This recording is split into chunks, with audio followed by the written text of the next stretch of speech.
વિદ્યાર્થી મિત્રો, અમારી યુટ્યુબ ચેનલ ટીચિંગ મેથ્સ એલજીમાં આપનું હાર્દિક સ્વાગત છે। મિત્રો, આજે ધોરણ 7માં જે સ્વ અધ્યયન પોથી આવેલ છે તેમાં ભાગ 6 છે। તેમાં વિષય વિજ્ઞાન પાઠ 12 જંગલો આપણી જીવાદોરી જે આવેલ છે તેનું આજે આપણે સંપૂર્ણ સોલ્યુશન કરીશું। જો મિત્રો તમે સંપૂર્ણ વિડીયો જોશો તો તમને સંપૂર્ણ સોલ્યુશનમાં સમજણ પડશે। અને ચેનલમાં નવા હો તો ચેનલને સબસ્ક્રાઈબ કરવા વિનંતી, જેથી તમને જે નવી નવી અપડેટ આવે છે તે અપડેટ મળતી રહે। વિષય વિજ્ઞાન પાઠ 12 જંગલો આપણી જીવાદોરી। પ્રશ્ન 1, નીચે આપેલા પ્રશ્નો માટે યોગ્ય વિકલ્પ પસંદ કરી સાચા વિકલ્પ સામે ખરાની નિશાની કરો। 1, આપેલા વાક્યોમાંથી જંગલો માટે કયું વિધાન સાચું નથી? તો એ જવાબ આપશે જંગલો પર્યાવરણના સંતુલનને અટકાવે છે। આ વિધાન સાચું નથી, તેથી અહીં જે ખાનું આપેલું છે તેમાં આપણે ટીક કરવાનું રહેશે। 2, નીચે આપેલી વસ્તુઓમાંથી કઈ વસ્તુ લાકડામાંથી બનતી નથી? તો જવાબ આપશે થર્મોકોલ। 3, નીચેનામાંથી કોનું પ્રકાંડ સૌથી મજબૂત છે? જવાબ આવશે વૃક્ષ। 4, નીચેનામાંથી કયું લીલા ફેફસા તરીકે કાર્ય કરે છે? જવાબ આપશે જંગલો। 5, બુજોએ તેના વર્ગના વિદ્યાર્થીઓ અને શિક્ષક સામે તેના શહેરની નજીકના જંગલની મુલાકાત કરી। તેઓ એવા જંગલમાં પ્રવેશ્યા કે જ્યાં તરત જ તેમના શિક્ષકે કહ્યું કે ઘોંઘાટ કરશો નહીં। જંગલમાં ઘોંઘાટ નીચેનામાંથી કોને ખલેલ પહોંચાડે છે? જવાબ આવશે પક્ષીઓ અને પ્રાણીઓને। 6, નીચેની કઈ પેદાશ જંગલમાંથી મેળવવામાં આવતી નથી? જવાબ આવશે આદુ। 7, જંગલો જવાબદાર નથી, તો એ જવાબ આવશે પૂરની સ્થિતિ ઊભી કરવા માટે। 8, આબેદા તેના ખેતરમાં ખેરના વૃક્ષોના રોપા લગાવે છે, તેની કઈ પેદાશ મેળવવા માટે આ કાર્ય કરતી હશે? જવાબ કાથો। પ્રશ્ન 2, નીચેના પ્રશ્નોના ટૂંકમાં જવાબ આપો। એમાં 9, જંગલોમાંથી મળતી હોય અને ઘરમાં ઉપયોગી હોય તેવી સામગ્રીની યાદી બનાવો।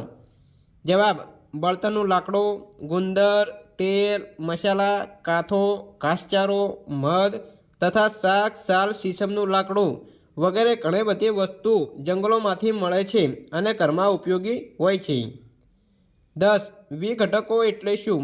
કોઈપણ બે વિઘટકોના નામ જણાવી તેમનું કાર્ય જણાવો। જવાબ જમીનમાં રહેતા કેટલીક સૂક્ષ્મજીવો જટિલ કાર્બનિક દ્રવ્યોનું સરળ સ્વરૂપમાં વિઘટન કરતા સજીવોને વિઘટકો કહે છે। કેટલીક ફૂગ અને બેક્ટેરિયા વિઘટકો છે। વિઘટકો જટિલ કાર્બનિક ઘટકોનું સરળ કાર્બનિક સ્વરૂપમાં વિઘટન કરે છે। 3, વિસ્તૃત ઉત્તર આપો। તેમાં 11, વનસ્પતિમાં પ્રકાશ સંશ્લેષણ અને શ્વસનની પ્રક્રિયામાં શું ભિન્નતા જોવા મળે છે? જવાબ વનસ્પતિ પ્રકાશ સંશ્લેષણની પ્રક્રિયામાં સૂર્યપ્રકાશની હાજરીમાં કાર્બન ડાયોક્સાઇડ વાયુ લઈ ઓક્સિજન મુક્ત કરે છે અને આ રીતે પોતાનો ખોરાક બનાવે છે, જ્યારે શ્વસનની પ્રક્રિયામાં તે ઓક્સિજન વાયુ લઈ અને કાર્બન ડાયોક્સાઇડ વાયુ મુક્ત કરે છે અને આ પ્રક્રિયા રાત્રિ દરમિયાન થાય છે। 12, જંગલો એક ગતિશીલ જૈવિક અસ્તિત્વ છે એવું શા માટે કહી શકાય? જવાબ જંગલોમાં ઘણા બધા પ્રાણીઓની જાતિ, ઘણી બધી જીવજંતુઓની જાતિ, ઘણા બધા સૂક્ષ્મજીવોની જાતિ, ઘણા બધા પંખીઓની જાતિ તથા ઘણા બધા વૃક્ષોની જાતિ પણ જોવા મળે। આ બધી જાતિઓ એક સાથે જોવા મળતી હોવાથી એવું કહી શકાય કે જંગલો ગતિશીલ જૈવિક અસ્તિત્વ છે। 13, આહાર શૃંખલાને ઉદાહરણ દ્વારા સમજાવો। જવાબ વનસ્પતિઓને તૃણાહારી સજીવો ખોરાક તરીકે ઉપયોગ લે છે। તૃણાહારીઓને માંસાહારીઓ અને માંસાહારીઓને ઉચ્ચ માંસાહારીઓ ખોરાક તરીકે ઉપયોગમાં લે છે। આમ એક સજીવના બીજા સજીવ વચ્ચે રહેલ ક્રમિક આહાર સંબંધોને આહાર શૃંખલા કહે છે। દાખલા તરીકે ઘાસને કીટક ખાય, કીટકને દેડકો ખાય, દેડકાને સાપ ખાય અને સાપને સમડે ખાય છે। આ રીતે આહાર શૃંખલા દર્શાવી શકાય છે: ઘાસ, કીટક, દેડકો, સાપ અને સમડે। 14, જંગલોમાં વનસ્પતિની વિવિધ જાતિઓને શા માટે વિકસાવવી જોઈએ? જવાબ વનસ્પતિની વિવિધ જાતિઓને વિકસાવવાથી જંગલો તૃણહારીઓનો ખોરાક અને રહેઠાણની તકો પૂરી પાડે છે। આથી તૃણહારીઓની સંખ્યા વધે છે। તૃણહારીઓની સંખ્યા વધતા માંસાહારીઓ માટે પૂરતો મળતી રહે છે, પરિણામે માંસાહારી પ્રાણીઓની સંખ્યા વધે છે। આથી જંગલ વનસ્પતિઓ, તૃણહારીઓ અને માંસાહારી પ્રાણીઓથી હર્યું ભર્યું લાગે છે।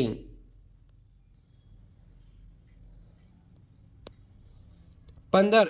જંગલો વરસાદી પાણીના કુદરતી શોષકો તરીકે કાર્ય કરે છે. જવાબ: તેઓ જંગલમાં જળ સપાટી જાળવી રાખવામાં મદદ કરે છે, પૂરને અટકાવે છે, ઝરણાઓમાં પાણીના પ્રવાહનું નિયંત્રણ કરે છે. જો વૃક્ષ ન હોત તો વરસાદ સીધો જમીન પર પડે અને નજીકના વિસ્તારમાં પૂર આવી શકે. ભારે વરસાદથી જમીનને બચાવે છે તથા જમીનનું ધોવાણ થતું અટકાવે છે. આ પરથી કહી શકાય કે જંગલો વરસાદી પાણીના કુદરતી શોષકો તરીકે કાર્ય કરે છે. 16. દેડકો, સમડી, નાના કીટકો, ઘાસ, સાપ. આહાર શૃંખલામાં સાચો ક્રમ દર્શાવો. જવાબ: આહાર શૃંખલાનો સાચો ક્રમ ઘાસ, કીટકો, પછી દેડકો આવશે, એના પછી સાપ અને સમડી. 17. ઔદ્યોગિકરણ એ જંગલના વિનાશનું કારણ છે. સમજાવો.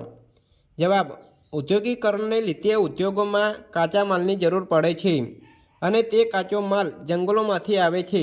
આથી જંગલોમાં દબાણ વધે છે. દાખલા તરીકે પેપર બનાવવા લાકડાની જરૂર પડે છે. તે લાકડા જંગલમાંથી આવે છે અને જંગલમાં વૃક્ષો કાપવામાં આવે છે. આ રીતે જંગલો પર દબાણ વધે છે. પરિણામે જંગલનો વિનાશ થાય છે.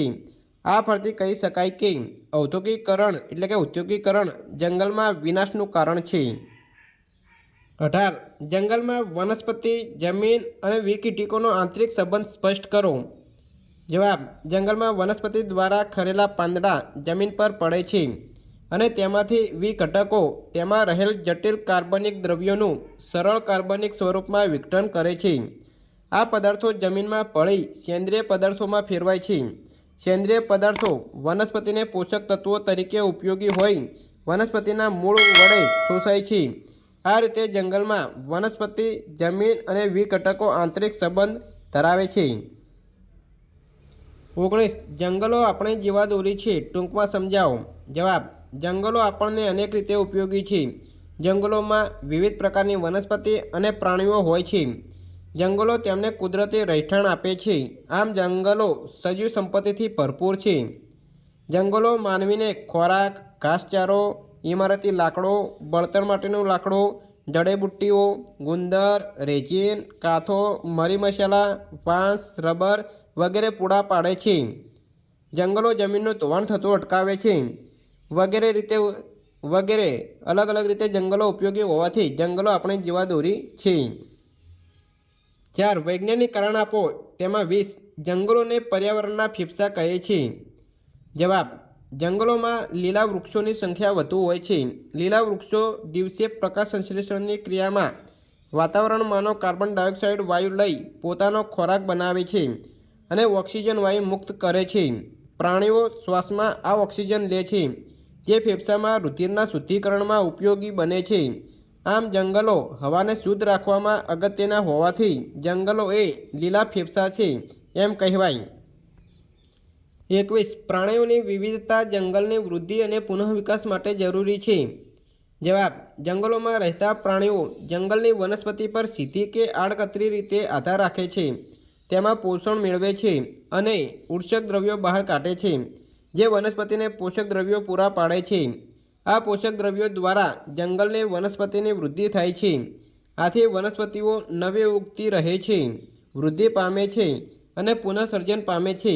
આમ જંગલમાં રહેતા પ્રાણીઓ તેને વૃદ્ધિ અને પુનઃસર્જનમાં મદદ કરે છે. 22. જોડકા જોડો. અહીં વિભાગ એ આપેલ છે અને વિભાગ બી આપેલ છે અને અહીં જવાબ લખવાનો છે. તો વિભાગ એમાં આપેલ છે વિઘટકો. તો તે વનસ્પતિ અને પ્રાણીઓના મૃતદેહો. એ નંબરનો જવાબ આવશે. તો અહીં એની સામે જે ખાલી જગ્યા આપેલી છે તેમાં આપણે એ લખીશું. બીજું આપેલું છે છત્રછાયા. તો એમાં જવાબ છે બધા વૃક્ષોની સૌથી ઉપરની ડાળીઓ દ્વારા બનતી રચના. અહીં ઈ નંબર આપેલ છે. તો અહીં બેની સામે જે ખાલી જગ્યા આપેલી છે તેમાં એ લખીશું. 3. સાહુડી. તો એમાં જવાબ આવશે જંગલી પ્રાણીઓ છે, એટલે અહીં ડી આવશે. તો 3ની સામે ડી લખીશું. વનસ્પતિ ફૂગ. તો અહીં જવાબ આવશે સૂક્ષ્મ જીવો. સી નંબરનું છે એટલે અહીં સી લખીશું. અને 5મા નંબરમાં જંગલો. તો જંગલી પ્રાણીઓને રહેઠાણ પૂરું પાડે છે. અહીં બી નંબર આપેલ છે, તો માટે અહીં 5ની સામે અહીં બી લખીશું. તો વિદ્યાર્થી મિત્રો આ રીતે જવાબ લખવાના છે. વિદ્યાર્થી મિત્રો અહીં પાઠ 12 જંગલો આપણી જીવાદોરી જેનું સંપૂર્ણ સોલ્યુશન કરેલ છે. જો વિડીયો સારો લાગ્યો હોય તો લાઈક કરો, શેર કરો અને સબસ્ક્રાઈબ કરો.